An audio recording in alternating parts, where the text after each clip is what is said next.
feel free to ask. So back in 1960, an Albertan adventurer named Willie McGregor, he climbed up Mount Whistlers. He was up at the top and he was looking out the view. He thought, oh, I want to share this with the world. Realising not everyone can and wants to hike up a mountain, he went off and searched for a way to get everyone up to the top. And he came back 3 years later with a German engineering company. So this company designed and built the whole tramway for him. They started with that lower station we just came from. Most of that is still the original building. All they've really done is add a second story and the retail shop to the side. Then they came up to the tower. They had one helicopter working for them. So the helicopter would drop the parts off, the men would hike up. Built it kind of like an IKEA set. Then when they're building that upper station, you notice after the tower there is a flat bit along the ground. So they made a base camp there. It's about 2/5 of the way up the mountain. So they'll hike another 2 or 3 hours.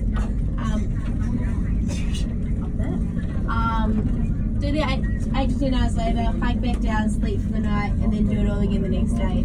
So 7 days a week of this, obviously really hard labour, but it helps for a really fast completion of only about 6 months. So nowadays, to build one of these types of tramways, it is going to take at least 3 to 4 years, just with a few more safety regulations and labour laws. But they did do a really good job. They opened to the public July 3rd, 1964, and we do still have the original tram car's engine, gearbox and tower from 56 years ago. Just a testament to how well they really did do when they were building it. But since we are a reversible tramway, we are quite different to the gondolas. Our main difference being our engine type and the 2-wire system that we run on. So if you imagine a gondola is just going around in a circle all day long, whereas we're going up and down. So depending on which way we're going up the mountain, we can rotate our engine both ways, whereas a gondola is just going to go the one way unless it needs to turn around. Well, as we do come up to this tower, everybody, we are going to get a swing. Is what the lanyards are for, or side of the car. Or you can just steady your feet along the ground, but we just change your angle of elevation from really steep to nice and shallow.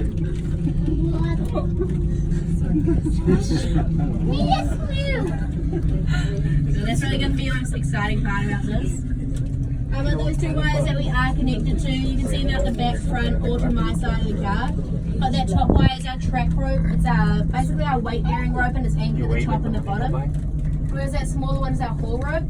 So it's a 4.4 kilometre loop of wire that actually connects us to the other tram. So we're always moving at the same time, same speed. We cannot move without each other. So as we are about to pass them, that is going to be our exact halfway point to the tram ride. So directly out the back of the car is north.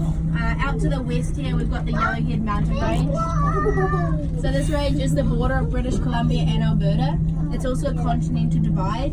So the continental divide just means that all the waterways on the British Columbian side do go to the Pacific Ocean, whereas all the waterways this side and onwards do go to the Atlantic and Arctic Oceans. Out to the northwest you've got the Victoria Cross Range. So those peaks are named after Victoria Cross recipients from World War I and II, except for the one on the end is Pyramid Mountain. It's named by an explorer who went to Egypt when he came home. So it looks just like the pyramids over there, and it didn't have an official name yet. Out to the northeast you've got the Collin Range. So you may notice it's a light grey range compared to all the other ranges around here. That's just because it has a lot less iron and a lot of limestone. It is still growing every year at this point, and they do date it to be the youngest range in the Canadian Rockies. Right out to the east, we've got the Moline Range.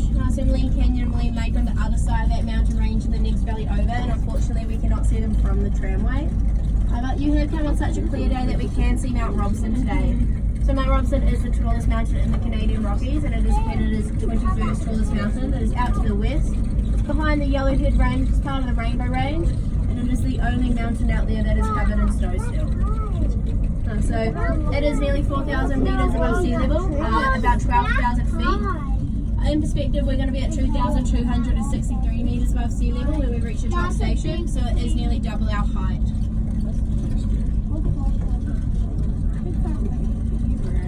We are getting above the alpine zone, or into the alpine zone, so you can see the trees starting to disappear. The trees that we can see are very small. There's a little patch of them out to my side of the car.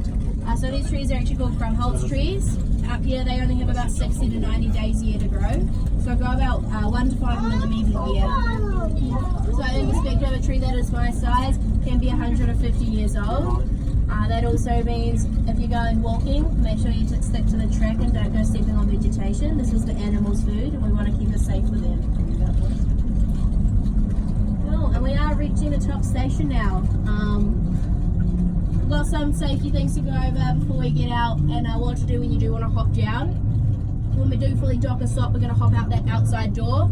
That door opens along the inside, so if you're on that side, make sure nothing's leaning up against it, your fingers and toes are out of the way.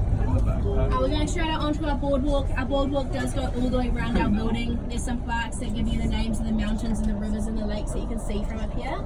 There's also some plaques about wildlife that you may see while you're up here. If you happen to see any animals, we just ask that you leave them alone, so don't touch them, don't feed them, don't go running after them. These are wild animals in their natural habitat. We want to respect them in their homes because we are the visitors. So if you guys are going to go for a little hike up the mountain, do be aware as soon as you step off the boardwalk and onto the track, you are no longer on our property.